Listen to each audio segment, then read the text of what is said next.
The Climate Situation by Armaan Virani. What is climate change? Now, climate change is rising temperatures and changes in weather patterns. Climate change is caused by greenhouse gases, and humans are the main cause of climate change. So you may ask how climate change works. Well, greenhouse gases are in the atmosphere, and when sunlight travels to the Earth, it warms up the surface of the Earth, and it gives off energy and infrared radiation. The infrared radiation travels back into outer space, and the greenhouse gases traps that infrared energy, making the Earth warm. Now, the Earth needs some greenhouse gases to make it warm, but humans are adding way too much greenhouse gases. I did not like that. Let me go back and do it again. Okay. The Climate Situation by Armaan Virani. Now, what is climate change? Climate change is rising temperatures and changes in weather patterns, and they are caused by greenhouse gases, and humans are the main cause of climate change. So, how does climate change work? Well, there are greenhouse gases in the atmosphere. Sunlight travels to the Earth, and the Earth's surface warms and gives off energy and infrared radiation. The infrared radiation travels back into outer space, and the greenhouse gases then trap infrared energy, making the Earth warm. Now, you need some greenhouse gases to make the Earth warm enough for us to live in. But humans are adding way more greenhouse gases than needed, which is making the Earth way too warm and way too hot, and it's not sustainable. Climate change is the end of all life. The increase in temperatures cause melting glaciers, and melting glaciers contribute to sea level rise. This sea level rise causes floods, and the floods damages ecosystems and infrastructures. The Earth being warmer also creates more droughts. In the U.S., the Rio Grande and Colorado River is drying up. And because there is less water and the water available is drying up, it's killing a lot of crops, people, and animals. The drying rivers are also making states have to ration waters now. What that means is that farmers that use these waters to plant crops are losing money since now they can't grow as much crops. This is also contributing to a lot of hunger and poverty in different areas. The increase in temperature also caused forest fires and wildfires, and they have actually increased with climate change. A big example of that is the LA wildfires that are going on. Now, at the time of this recording, the LA wildfires have killed around 30 people and have done around $250 billion of damages. But that's not the only thing that wildfires do. Wildfires also damages ecosystems by killing all the plants and animals in there. Climate change also causes more floods. That's because more water vapor is evaporated. So there's more water coming down in storms when they happen. Some examples of floods are the floods in Kentucky and St. Louis that happened in 2022 that caused a lot of damages. And more recently, there have been floods in Iowa and Minnesota that have caused more than $1 billion in total damages.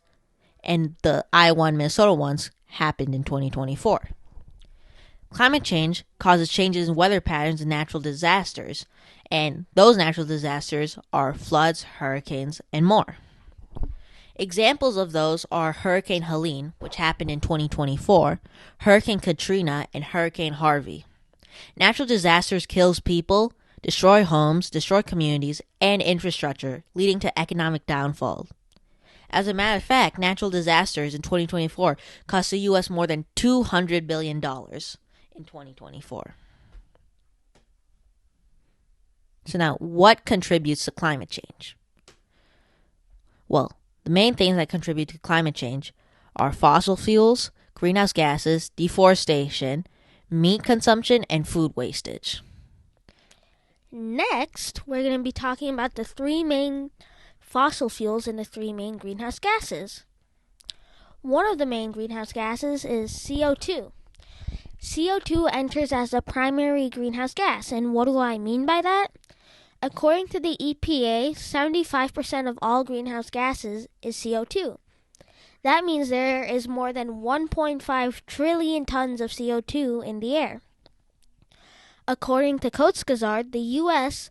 was accountable for 15% of global CO2 emissions in 2017. That was the second most out of all the countries. First was China, then the U.S., then the European Union.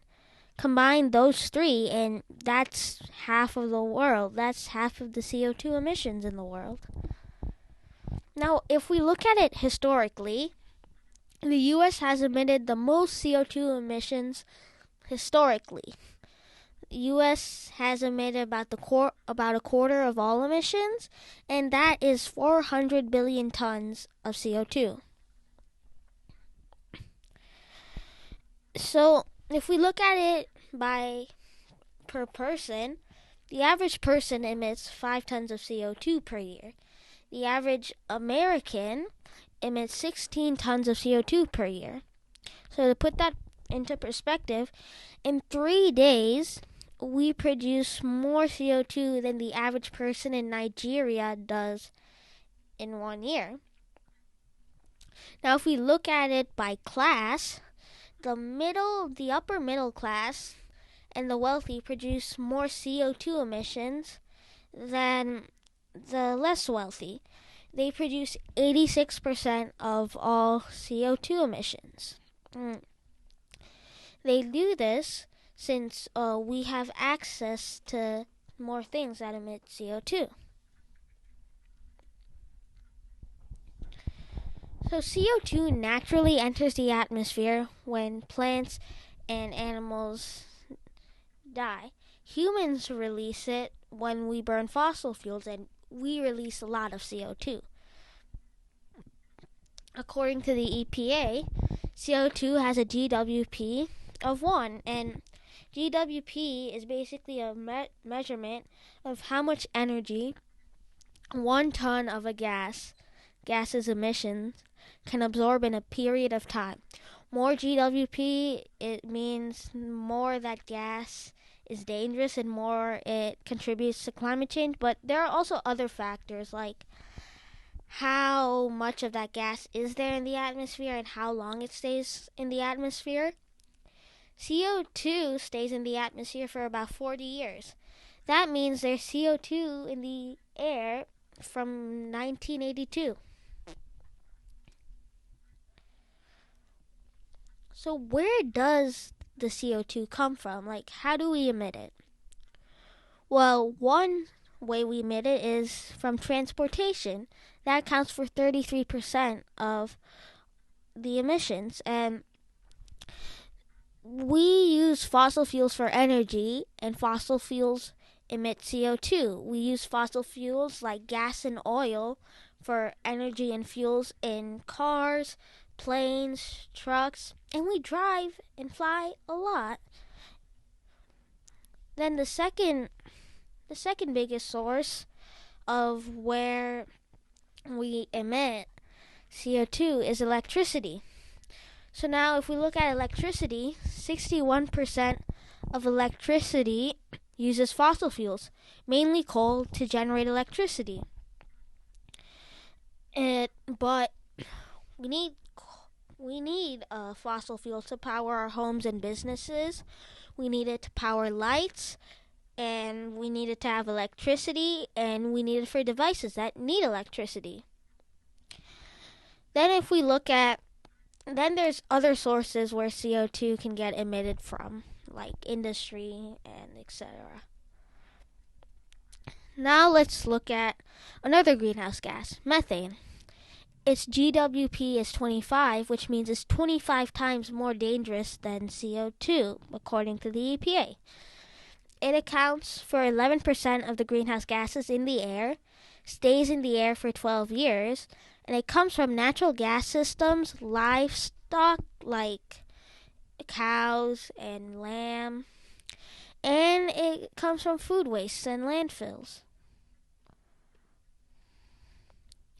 Now let's look at our final main greenhouse gas, nitrous oxide. Nitrous oxide is very deadly. According to the EPA, it stays in the air for 114 years. Its GWP is 298. That means it's 298 times more dangerous than CO2. It accounts for 7% of all greenhouse gases in the air, and it mainly comes from agriculture and soil management and fertilizer. Now let's talk about the three fossil fuels, or the three main fossil fuels. But before we do that, let's talk about fossil fuels in general. Fossil fuels are made from decomposing plants and animals. It takes millions of years for fossil fuels to form. There's a limited amount of fossil fuels, so that means one day we can run out of fossil fuels. Fossil fuels contain carbon and hydrogen that can be used as energy. All fossil fuels release CO2 in the atmosphere when used. So one of the fossil fuels is coal, and coal is a leading energy choice for most developing countries. Coal is the most commonly found fossil fuel on this planet. It's found in every continent. According to the National Geographic, the largest reserves of coal are in the US, China, Russia, India, and Australia. Coal in the U.S. is mined in 25 states, mainly Wyoming, which produces 40% of all coal mined in the U.S. U.S. relies on coal for 45% of their electricity, while some other countries like South Africa uses coal for 93% of their electricity. So how do we get the coal? Well, coal is mined, and it's mined in two ways. One way is surface mining, where workers remove rocks, sediments, vegetation to get coal that is less than 200 feet underground. It is cheaper, but there's less coal on the surface. Surface mining can destroy entire ecosystems because, well, workers remove everything on the surface. The landscape is literally demolished and torn apart. Habitats can be destroyed by toxins from surface mining. Now let's look at underground mining. There is more coal below 200 feet underground, but underground mining is more expensive. How does it work? Workers go down by elevator and use heavy machinery to extract coal and send it upstairs. Toxins can leak into the groundwater from the mining, and it can contaminate the water supply that we use to drink. Toxic gases like methane has to be released in the atmosphere to save miners in the shaft. But methane is a very dangerous greenhouse gas. So then let's look at coal's uses and consequences. So coal is primarily used to generate electricity, and it's the largest source of electricity, and electricity is made from coal when it burns and combusts and heats water into steam, which turns a turbine, which turns a generator that generates electricity. It's all very confusing. Coal can also be burned for fuel and can produce heat in a furnace. Coal can help make steel, fertilizer, plastics, and tar. Burning coal releases greenhouse gases in the air, and it releases CO2 mainly, and there's a lot of it. Now let's look at crude oil, also called petroleum. Oil takes millions of years to form, and there's a limited amount of oil, like every fossil fuel. But according to the National Geographic, some experts say oil will run out soon. Oil, like all fossil fuels, is mainly made up of carbon and hydrogen. So how do we extract oil? Well, oil is drilled and pumped from the ground. Oil can be drilled in a rig on land, and basically a drill drills into the earth until it hits the oil reserves underground. A pump then carries the oil to the surface, and that's how you get the oil. But then oil can also be drilled on a platform in the ocean, and this is called offshore drilling, and it works the same way as drilling on the land, but the structures for it needs to be very sturdy to combat the ocean's pressure. So after the oil is drilled, it is then refined. And refining is basically removing unneeded materials in oil like sulfur or sand. And so to refine oil, you refine it by heating it up in a furnace, then separate the oil based off of their boiling points, and then you can chemically change the oil into usable products. Again, it's very complicated. But they refine oil to make it usable. So, where is crude oil drilled? Oil is mainly drilled in the Dubai Oman crude and in Russia and Kazakhstan, but in the US it is drilled in the West Texas Intermediate. So now let's look at oil's uses and drawbacks. Oil is used for many things. It is used for gasoline and fuel in cars, planes, trucks, and boats. It's used in many products.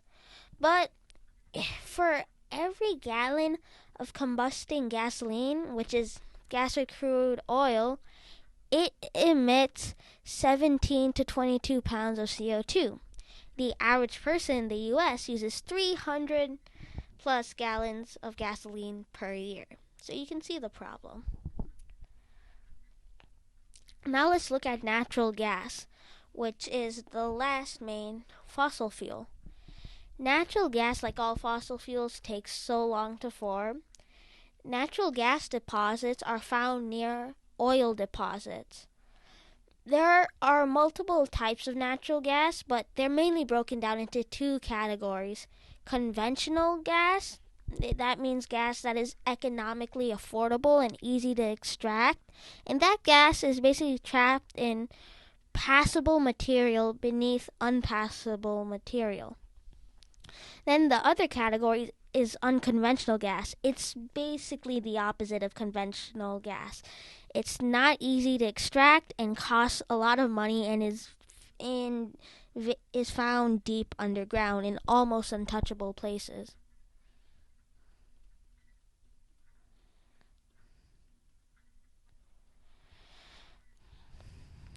So, where is natural gas located? Well, it's mainly found in two places, Russia and the Middle East. The US only has 4% of the world's natural gas, but uses the most natural gas out of any nation. So how do you get natural gas? Well, there is many ways to get natural gas. Well, one of the ways is vertical drilling. It's the most common way to extract natural gas. It's limited to the reserves it finds since the drill can't move sideways and it goes straight down. Sometimes the drill finds nothing, and this drilling can leak methane, which, as we know, is a very dangerous greenhouse gas. Then there's also hydraulic fracking, which is the worst method of extracting natural gas. This is a process of splitting rocks using high-pressure water streams, chemicals, and sands. It's used to extract unconventional gases, but fracking can cause earthquakes, and the chemicals can sometimes leak into groundwaters and create toxic drinking water. The last method of extracting natural gas is horizontal drilling. The drill first drills vertically, then it changes course and drills sideways. This is pretty easy and doesn't require multiple drilling sites and can reach multiple reserves of natural gas. So then what is natural gas's uses and drawbacks? Natural gas is used to heat houses, used for cooking. It powers washers, dryers, and stoves. It's used as fuel to power cars and trucks, though it is not as commonly used as crude oil. Natural gas emits many greenhouse gases. But natural gas emits less CO2 than other fossil fuels, but it still emits CO2. Natural gas emits more methane, which is really dangerous greenhouse gas, and it is very dangerous. Natural gas can also erode soil, which leaks pollutants in surface water and groundwater, and when we drink it, it doesn't end up good for us. In the next segment, we're going to be talking about deforestation, meat, and food wastage. Now, what is deforestation? Deforestation is purposefully clearing out land. People may clear out land to make space for farmland. They may clear out land to obtain wood for fuel or for manufacturing. How does deforestation relate to climate change? Well, when forests are cut down or burned, CO2 is released in the air. Where do trees get that CO2? Well, trees take in CO2 during photosynthesis, which is the process of making their food. They lock the CO2 chemically in their woods. When a tree is burned, the CO2 locked in the wood is released in the air. Another thing that deforestation does is when the trees are cut down, the surrounding area dries up. This makes that area prone to more forest fires, which can burn more trees and release more CO2. So, what's the most common method of deforestation? Well, that is the slash and burn method. So, basically, farmers burn large amounts of land or forest land, releasing a lot of CO2. But the ash from the burnt land makes the land fertile for a few years. Once the land becomes unfertile, the farmers repeat this method elsewhere, burning more land, and because there's CO2 locked in the tree, it gets released. So, I told you some effects of deforestation. The other effects of deforestation is cutting down forests can threaten biodiversity. Forests are home to lots of animals and plants, and some of those species solely depend on the forest. When you cut down the forest, those species die, and some will eventually go extinct if you cut down enough of the forest in many areas. Deforestation can also erode soil. This causes the remaining plants to be more likely to be threatened by fires because there isn't enough water in the area to take in. So now let's shift to meat. And this is a common question that people get asked. Do you think meat is bad? And if so, which meat is the worst? And, well, you may not believe it, but food causes 26% of all emissions, according to many studies. Plowing releases CO2 from the earth. Fertilizer releases nitrous oxide, a very potent greenhouse gas. And cow manure can get into ponds that contaminate water. Well, then there's also CO2 that the animal releases and methane that the animal releases. So, to sustain 1 kilogram of beef, they have to emit 71 kilograms of CO2. That's a 1 to 71 ratio. For lamb, it's a 1 to 40 ratio. For pork, it's a 1 to 12 ratio. Chicken, a 1 to 10.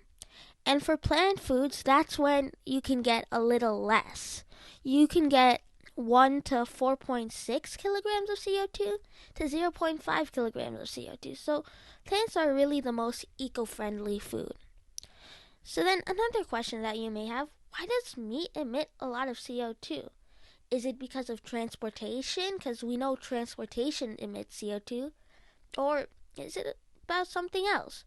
Well, if we look at transportation and packaging is only 11% of total emissions related to beef and other foods. So, transportation is sometimes only less than 2% of the emissions. So, transportation emissions are also not affected by the distance it travels, because some like 1 kilogram of avocado that's on a fuel efficient ship can only get 0.3 kilograms of CO2, while 1 kilogram of beef from a local butcher can get anywhere from 1.5 kilograms to 18 kilograms of emissions. So, really, transportation does not play that big of a factor or where the food is coming from. So, where's all the CO2 coming from? So, let's put beef on trial. So, there's a couple problems. Methane. So, emissions from beef mainly come from methane, especially in factory farms. And methane is really good at keeping heat in. As you know, it's more potent than CO2. It's 25 times more potent than CO2, but basically, the cows and animals produce methane when they burp and fart. But cows from dairy farm produce less methane.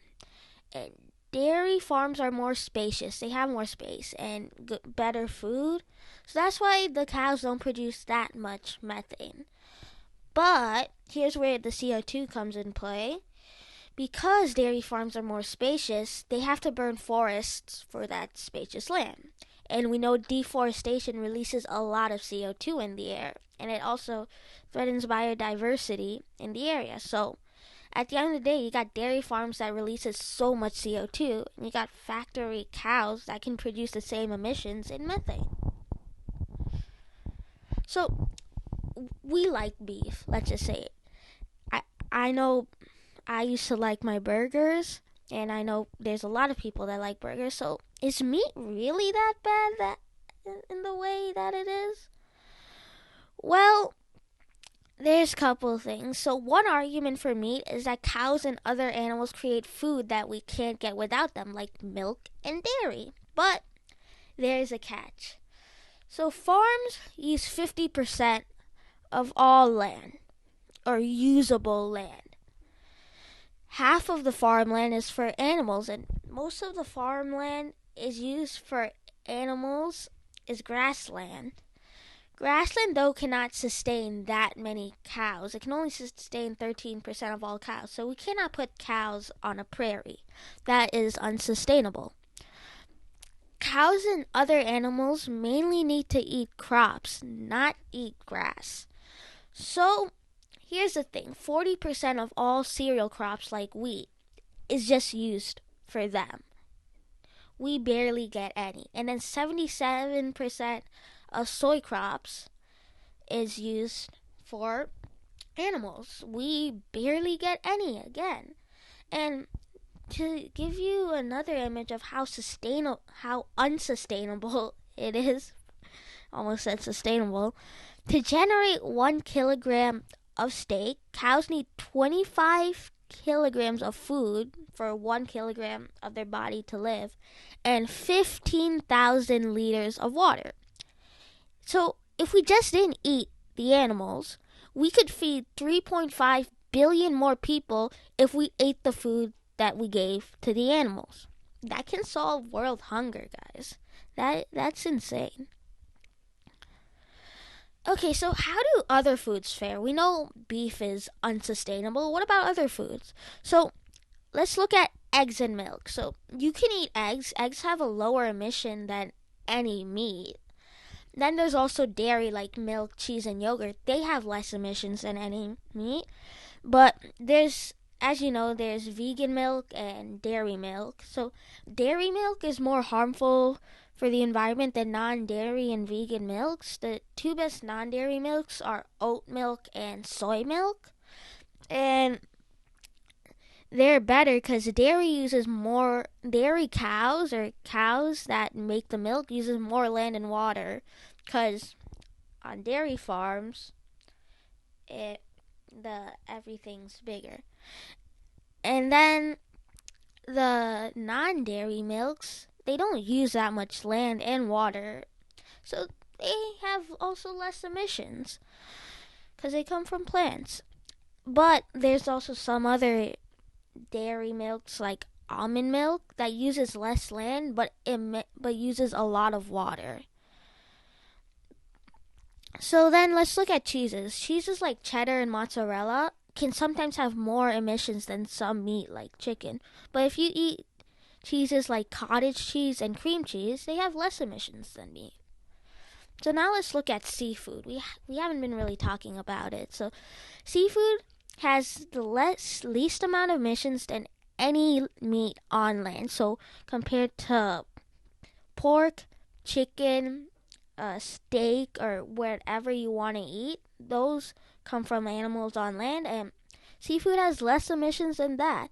So if we look at it, mollusks, so they're basically like um, oysters and stuff like that, they have the lowest climate impact for seafood. So they're the most sustainable meat on Earth. The larger climate impacts for seafood is farmed shrimp, lobster, and fish. And well, farming, one, you may have to cut down some native trees like mangrove trees for space to farm fish and shrimp. And if you farm mollusks, they don't have that much of an impact because really you just gotta put it in water. It doesn't need that much space. So, why isn't there much awareness about meat? So, if food emissions are 26% of all emissions, then why isn't there enough knowledge about why meat is bad? Well, this has to do with the meat companies. Meat companies know that what they're doing is wrong and unsustainable, but here's the thing, they don't report the unsustainability of meat. And they try to block the government from finding out and setting regulations. They also have friends in the government that know what they're doing, and they block any regulations to make meat more sustainable. And then also the meat companies, they cover up their action by misinformation. So I'm guessing once in your life you heard the idea that farmers or companies saying that we farm sustainably. Well, actually 2% of all farmers in the world farm sustainably. 98% of the farmers destroy the earth and know that they're destroying the earth. So, and then there's also some other things that in misinformation. Some farmers say that cows don't produce methane at all, even though every scientist say that cows produce methane. So there's a whole misinformation campaign going on.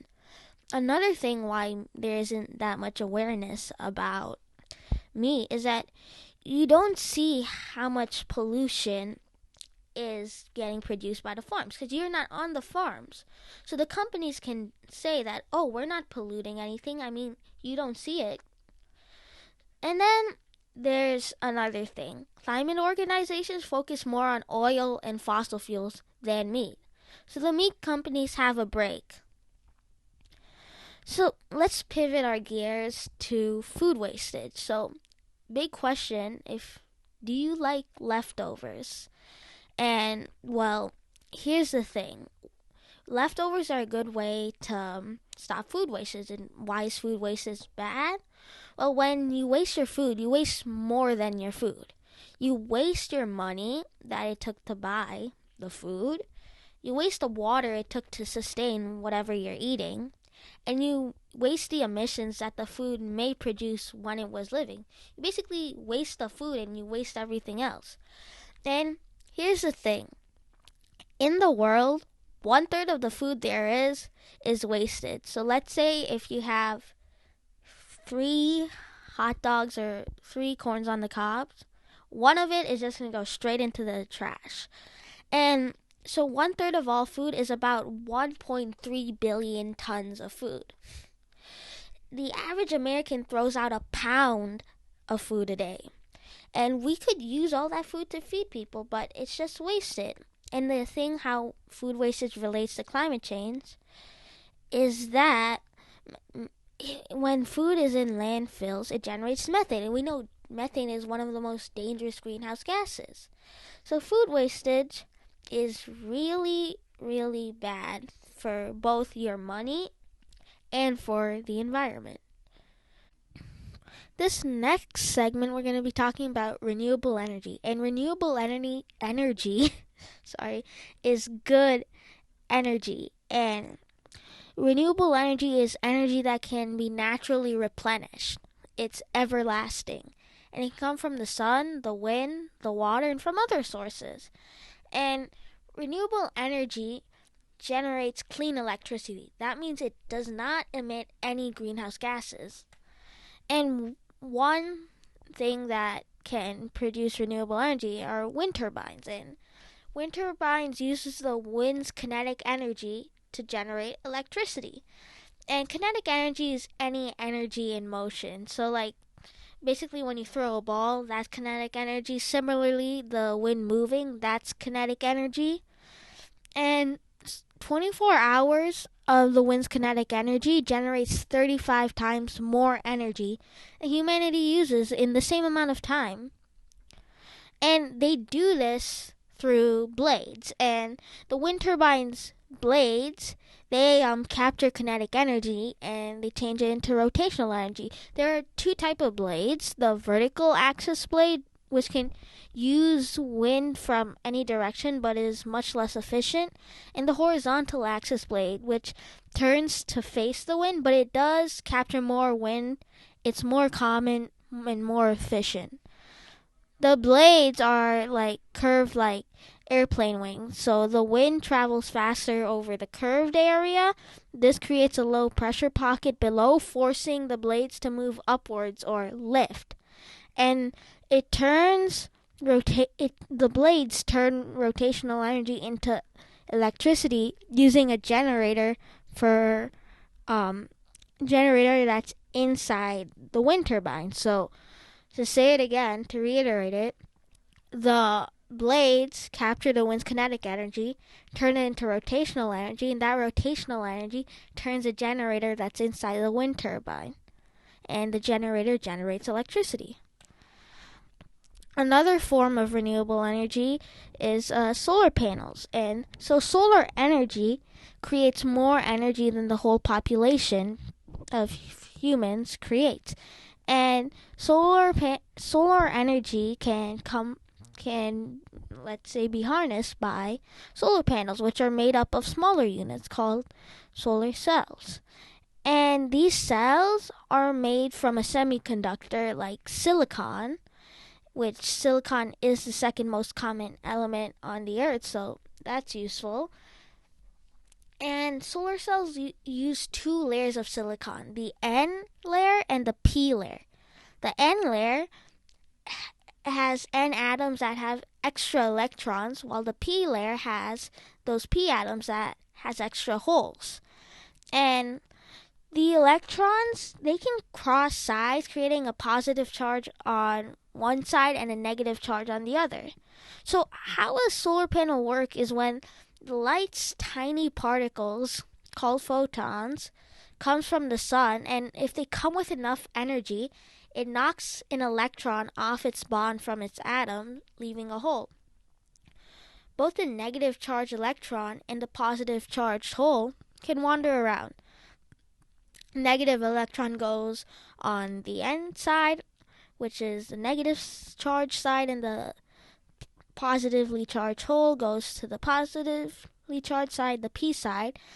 And the electrons and the holes, they basically go through this circuit and they do electrical work, and then once they're done moving through the circuit, they return back to the place where they came from. So nothing is used up and it's renewable. And so how efficient is the cell's energy? Well, one cell creates little amounts of energy, but you can string together these cells to create more electricity. And if we look at it, one cell uses only less than half the sunlight there is, and that's because light can be reflected from the solar panels, or an electron may not go through the circuit. And also for solar panels and solar cells, you can't use solar panels if no sun is available. But luckily, solar panels store energy. So a cell or a solar panel is still pretty efficient. Another another thing that can harness renewable energy is hydroelectric dams, and they use the natural flow of water to generate electricity. It works by using elevation differences in the water, and so it is made where water comes in on one side and far below on the other side. So it goes from the, like in the image, it goes from the higher side down to the lower side. And so it turns a turbine that's underwater. So water gains potential energy on the top of one side, it spills down to the other side that's lower, and the water gains kinetic energy. The water turns a blades of the turbine to gain electricity, and the turbine powers a generator that generates electricity. So if you think about it, it's kind of like a wind turbine but underwater. So, what are the benefits of renewable energy? Well, like I said, it doesn't emit any greenhouse gases, so it reduces the CO2 emissions from electricity. And as you can see from the graph, electricity is 31% of all CO2 emissions. So, by using renewable energy, it's a big step in lowering emissions. And also, renewable energy can power more homes potentially than fossil fuels. So, how to use this renewable energy in your life? Well, you can try to set up solar panels on your roofs, and this can produce more energy than you need, which is good since you need that energy in when it's dark. So, the solar panels can store enough energy to last you throughout the whole time you're in the house. Another way you can try to use renewable energy in your life is you can write to politicians or companies. And when you write to them, make sure to ask them for what you want. You can ask them to make renewable energy more accessible if you can't find renewable energy. You can ask them to invest into making renewable technology better. You can ask them to create more wind and solar farms. And basically, they're just areas with a lot of wind turbines and solar panels. You can ask them to create more hydroelectric dams. Because if you ask them, there's a chance that they might do it. So, in this final segment, we're going to be talking about the benefits of planting trees, how you can eliminate food wastage, and how you can stop eating meat, and what are the effects of that. So, let's start with the benefits of planting trees. So, a study in 2019 shows that we can support another 2.2 billion acres of forest. And that means that we can plant more than 500,000,000,000 trees, and that means we can capture more than 205 gigatons of CO2. This reduces the CO2 in the atmosphere by 25%. And now, how do plants capture CO2? Well, they can capture CO2 through photosynthesis. And so photosynthesis is when light energy is captured and used to turn the CO2 and water captured and minerals captured into oxygen and sugars. So the CO2 that is captured is stored in the plants, locked chemically in their wood or other places. So it's stored there, and because it's stored there and not in the atmosphere, it reduces the amount of CO2 in the atmosphere. Another benefit of planting trees is that trees also protect biodiversity. Lots of plants and animals rely on trees to live, especially in forests. You have a lot of insects, mammals, and birds that needs trees to live. Another benefit of planting trees is that it increases the number of jobs. Currently, there's about 900,000 jobs related to reforestation, and jobs can range from many occupations, but by planting more trees, it can triple or double the amount of jobs related to reforestation, which increases the number of jobs there are. Next, we're going to be talking about not eating meat. So, to replace meat in your diet, you got to eat more fruits and vegetables. And so, what are the benefits of doing that? So, by just not eating beef, you could still eat meat, but just by not eating beef, you would free up 7,722,000 square miles of land. And we can use this land to plant trees and do reforestation.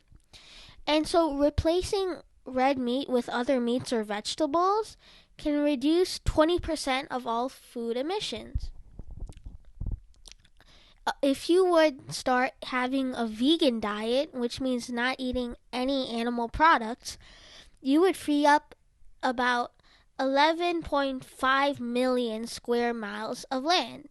And we can plant trees in those lands, and we can remove 8 billion tons of CO2 from the atmosphere, and that would save 16% of all emissions. That would reduce the number by 16%. And a vegan diet can cut food emissions in half or even more. So, if you want to, let's say you can't have a vegan diet, well, you can have a vegetarian diet that can reduce food emissions by 30 and 37%.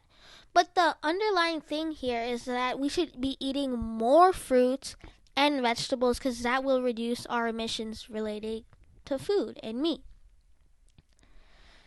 So, the last thing not the last thing, but the second to last thing we're going to be talking about is how you can eliminate food wastage.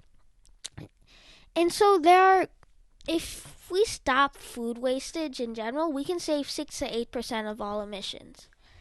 I know that doesn't sound like that much, but to put it in perspective, that is still a huge amount of CO2 and methane you are taking away and not putting into the atmosphere. So how can we stop food wastage? Well, you can compost the food that you can't eat, and you can create a compost in your house or sign up for a local compost.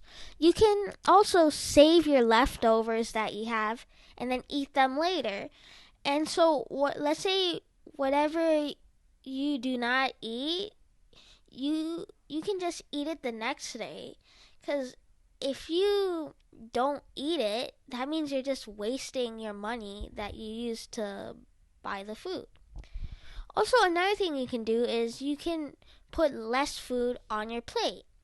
And so there's this story that I heard and that my sister has seen, where one of her friends put a whole plate of food, which was really big, onto her plate, and she ended up only eating a quarter of it.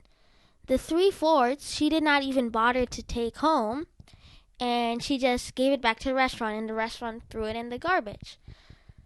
So the lesson here is that if you're not going to eat that much, just don't put too much on your plate, because otherwise you're just wasting that food.